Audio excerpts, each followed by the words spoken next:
चलो। तो आजम खान गंभीर आरोप लगाते हुए मोदी सरकार पर उन्होंने आरोप लगाया कि अगर उन्होंने जरा सी भी गलती की होती तो कुतुब मीनार पर उन्हें टांग दिया गया होता। उनके खिलाफ केंद्र सरकार की ओर से साजिश की बात उन्होंने कही और डीएम पर भी आरोप लगातार आजम खान लगा रहे हैं, उनके बेटे लगा रहे हैं कि डीएम के रहते निष्पक्ष चुनाव यहां संभव नहीं। और अब जया प्रदा ने क्या पलटवार किया है आजम खान के बयानों पर, वो हम आपको सुनाते हैं। जया प्रदा ने कहा कि आजम खान महिलाओं को देखते ही दुश्मनी निभाने लगते हैं। साहब जो है बौखला गया है, डर गया है, तो इसीलिए वो उनकी मानसिकता इस तरह का है कि खड़ी हुई तब आजम खान उन्हें पसंद नहीं करते थे, लेकिन पहली बार जयाप्रदा को वही लेकर आए। लेकिन अब यहाँ की लड़ाई अजीब सी हो गई है। दरअसल इन दोनों के बीच में एक और कैरेक्टर रहे हैं और वो रहे हैं अमर सिंह। और जिस दिन उम्मीदवारी की घोषणा हुई उसी दिन मैंने इवनिंग एजेंडा में ये कहा था आखिर में कि अब देखिए यहाँ पर बहुत कुछ सुनने को मिलेगा, बहुत सारे डायलॉग निकल करके आएंगे। जितना सोचा था उससे ज़्यादा निकल करके आया, लेकिन इतना बुरा नहीं सोचा था जितना बुरा कहा गया इस बिल्कुल, जितने निचले स्तर पर बयानबाजी सजा भी भुगतनी पड़ी इस वजह से आजम खान साहब को, जो आज वो डीएम पर बातें कह रहे हैं, लेकिन उन्होंने खुद क्या कहा और जिसकी वजह से चुनाव आयोग को इतना कड़ा कदम उठाना पड़ा, वो भी उनको नहीं भूलना चाहिए। ये सिलसिला जारी है यहाँ पर, लेकिन इस सब के बीच में नज़र लोगों की सब बातों पर है। जो वोटर्स हैं, जो पब्लिक है, जो जनता है, वो सारी चीज़ों को हम लोग यहाँ से दिखाते रहते हैं, बोलते रहते हैं, सारे नेता की बाइट दिखाते हैं और जनता एक एक चीज़ों को सुनती रहती है, समझती रहती है और उसी के आधार पर फैसला करती है। जो इस लाइन में लगकर जनता खड़ी है, आप जाकर उनसे मिलिए, बात कीजिए। उस दिन जो नोएडा में मैं घूम कर जान रहा था, जब यहाँ वोटिंग हो रही थी, तो सब लोगों को सब कुछ पता है। बिल्कुल। और अब भी की अगर हम बात करें, 5 बज चुका है, 6 बजे तक वोटिंग होनी है, कुछ वक्त बाकी है। अभी भी लोग कतार में लगे हुए हैं, जगह जगह देखने को मिल रहे हैं। लोग मतदाता अपने मताधिकार का इस्तेमाल कर रहे हैं। और इस वक्त हमारे साथ मेहमान भी जुड़ चुके हैं। सुरेंद्र राजपूत इस वक्त हमारे साथ जुड़ चुके हैं, वरिष्ठ पत्रकार। सुरेंद्र दुबे जी वरिष्ठ पत्रकार हैं हमारे साथ और हमारे साथ कांग्रेस के उमाशंकर जी जुड़ गए हैं। जी उमाशंकर जी, आज मैं समझता हूं कि गलत नाम नहीं न दिया गया है मुझे और न मैं ले रहा हूं आपका। पिछले इलेक्शन में ऐसा हो रहा था बार बार। आप दोनों का बहुत बहुत स्वागत है इस चुनाव में, इस रण में। बहुत सारी बातें लगातार जो हम कर रहे हैं, इसमें एक बात मैं आपसे शुरू करता हूं सुरेंद्र दुबे जी।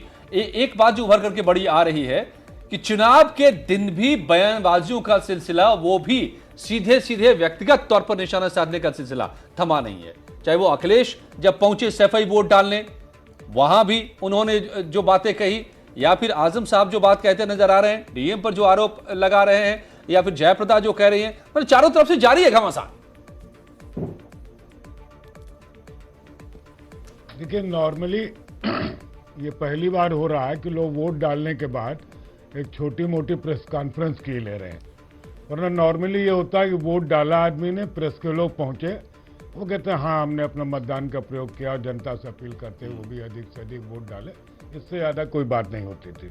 लेकिन आज मैं पूरे देश भर में जहाँ भी 115 जगहों पर चुनाव हो रहा है, सब यह देख रहे हैं कि 2-4 मिनट के छोटी मोटी प्रेस कॉन्फ्रेंस किए ले रहे हैं, आरोप भी लगा रहे हैं। और जहाँ विपक्ष के लोग हो वो सीधे सीधे उनका तो एक वो है ही कि भाई वोटिंग में गड़बड़ी है, मशीन में गड़बड़ी है। अब अभी देखिए आगरा के एक बूथ में कंफर्म भी हो गया कि हाँ मतदान अधिकारी की गड़बड़ी से 140 वोट डिलीट हो गए, तो खैर वो दोबारा वोट पड़ेगा। बात कुल मिलाकर ये है कि जब जितना अधिक संघर्ष होगा और जितनी डेस्परेट फाइटिंग होगी, मुझे ये लग रहा है कि दोनों तरफ से डेस्परेट फाइटिंग है। बीजेपी की ओर से कि कहीं हमारा गढ़ चला न जाए, हालांकि इसमें 3 सीटें सपा की हैं, और गठबंधन की ओर से कि हमने गठबंधन किया है, हमारे भविष्य का एक प्रश्न है। तो जो डेस्परेट वोटिंग है उसकी वजह से आरोप प्रत्यारोप होना स्वाभाविक है। और जब मैं मानता हूं कि चुनाव आयोग का कोई ऐसा नियंत्रण दिखाई नहीं पड़ रहा है कि पोलिंग बूथ के पास भी लोग पहुंच रहे हैं, जब नामांकन हो रहे थे वहां भी ज़्यादा संख्या में लोग घुसे हुए थे, जो गाड़ियों की संख्या निर्धारित होती थी वो सब इस बिल्कुल, तरह से तो वायलेट ऐसा लग रहा है, हालांकि तो ये चुनाव आयोग की पूरी ये कोशिश है desperate दिखाए voting कि वो है। एक्शन में है। सुरेंद्र जी, एक सवाल और है आपसे। नरेंद्र सिंह राणा भी इस वक्त हमारे साथ हाँ। जुड़ चुके हैं, बीजेपी प्रवक्ता, उनके जी। पास चलेंगे।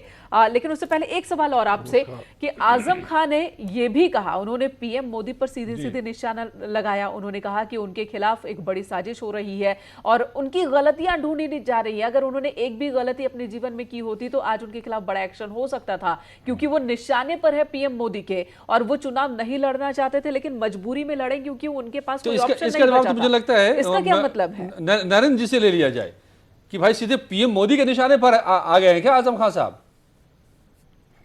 उनको सूली पर लटकाना चाह रहे हैं क्या आप लोग? नहीं, देखिए, ये अपने अपने आप उनको अपने को दिखाने के लिए, जैसे बड़े आदमी का नाम लीजिए तो उनका नाम में ले, हाँ, प्रधानमंत्री नरेंद्र मोदी जी अपने काम में 24 घंटे व्यस्त रहते हैं और देश के लिए सोचते हैं। 24 घंटे जो व्यक्ति केवल और केवल अपने देश के बारे में लगातार कैसे हम विश्व के साथ आंख से आंख मिलाकर इस देश को खड़ा किए और आगे भी देश मजबूत हो, देश सबका है, आजम खान का भी है। लेकिन ये आरोप प्रत्यारोप करने वाले लोग शायद ये भूल जाते हैं कि इस देश में जो सम्मान या जो इस देश में श्रद्धा है वो नमन करने वालों लोगों की है। यहाँ अकड़ने वालों का कोई स्थान कभी रहा नहीं। आप बेशक कुछ कहिए, लेकिन जनता, जो आपने खुद ही कहा, नोएडा में आप जगह जगह घूम के देख रहे थे, कि सब जानती है। नरेंद्र सिंह राणा कुछ बोले, हम कुछ बोले, चैनल कुछ दिखाए, बेशक, लेकिन जनता से कोई चीज छुपी नहीं रहती। आप काम करेंगे तो बड़े बनेंगे और आप सोच, तो मतलब आप कह रहे हैं कि आजम खान साहब जो है पब्लिसिटी स्टंट है ये उनका, मोदी जी का नाम लेकर के अपने आप को उनके बारे में दिखाने की कोशिश है क्या? उमाशंकर जी 100%। हाँ, ये आज क्योंकि बहुत गंभीर आरोप लगा रहे हैं वो, जो मेनका कह रही थी और जिसका अभी उस जिक्र कर रहे थे, हमने दिखाया भी कि वो कह रहे हैं कि वो वोटिंग ही पर पूरे सवाल उठा रहे हैं, डीएम पर सवाल उठा रहे हैं और कह रहे हैं कि ये सब हो रहा है इशारे पर। जी अजय जी, देखिए, लोकतंत्र का महापर्व है ये और बड़ी संघर्षों, त्याग और बलिदान के बाद ये देश यहां तक पहुंचा है। तमाम जो संवैधानिक संस्थाएं हैं उनके सम्मान को बचाते हुए और उनको पूरा अधिकार देते हुए ये पूरा लोकतंत्र का ढांचा पूरे देश का खड़ा किया गया है। अगर उस पर कहीं से कोई प्रश्न चिन्ह उठता है और उसमें तथ्य पाए जाते हैं तो निश्चित रूप से ये आने वाली पीढ़ी के लिए और लोकतंत्र के लिए एक बड़ा और गंभीर खतरा बनेगा। इससे कोई इनकार नहीं कर सकता। जिसको ये तो आप भी मान रहे हैं क्या कि ऐसा हो रहा है? जो प्रश्न आज उठ रहे हैं, देखिए, मैं अजय जी, मैं जवाब दे रहा हूं वही उसी बात का। देखिए, तमाम सारी जो बातें हैं, आप देखिए, अभी जो केस हम लोगों ने देखा, जो चल रहा है कि उत्तर प्रदेश के एक काबीना मंत्री वो लोकसभा क्षेत्र में बैठे रहते हैं, चुनाव प्रचार परसों 5 बजे समाप्त हो गया और छापेमारी का कार्य नहीं, देखिए, वो मिले नहीं, वो अलग बात है। लगातार आरोप लग रहे हैं, उनकी गाड़ी वहां पे खड़ी है। ये कार्रवाई आज करने की जरूरत क्या पड़ी? जब वो वहां पर पहले से आरोप लग रहे थे तो ये कल भी हो सकता था, ये परसों 5 बजे के बाद। आप भी सवाल खड़े कर रहे हैं चुनाव आयोग पर, आरोप लग रहे हैं प्रशासन और पर, उसमें खाना पूर्ति की जा रही है, तो निश्चित रूप से आप समझिए ये लोकतंत्र के लिए खतरा है। देखिए, जनता हो। अजय, सुरेंद्र जी से सवाल एक कर लेती हूँ क्योंकि गंभीर आरोप लगातार लग रहे हैं। जी, उमाशंकर जी, आपने भी अपनी बातों के जरिए उन तमाम गंभीर आरोपों को फिर से खड़ा कर दिया जो कि इस वक्त चुनाव आयोग और प्रशासन पर पूरे उत्तर प्रदेश में अलग अलग जगहों पर लगाए जा रहे हैं विपक्षी पार्टियों की ओर से। सुरेंद्र दुबे जी, जिस तरीके के आरोप लग रहे हैं, कहीं पर कहा जा रहा है, अचानक से आकर कह दिया जाता है कि 300 ईवीएम मशीन खराब। क्या एक लोकसभा क्षेत्र में 300 ईवीएम मशीन एक साथ खराब हो जाती है?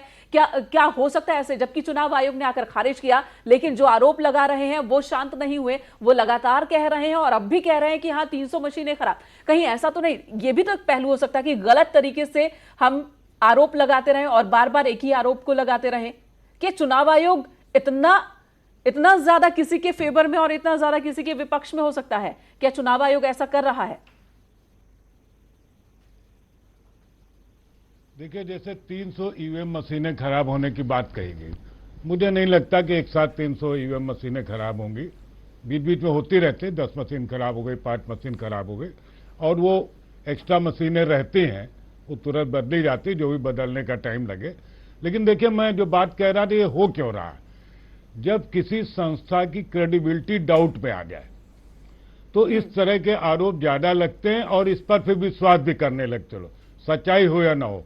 जो चुनाव आयोग का रवैया है वो बहुत पॉजिटिव नहीं है, या एक ढुलमुल रवैया है, या एक कमजोर चुनाव आयोग का रवैया है। तो ऐसे में इस तरह के आरोप लगेंगे और चुनाव आयोग को उसकी सफाई देनी पड़ेगी, और सफाई देना उसका काम भी है। अब इसके पहले उसमें आपने आजम खां वाली बात कही, तो देखिए, मैं एक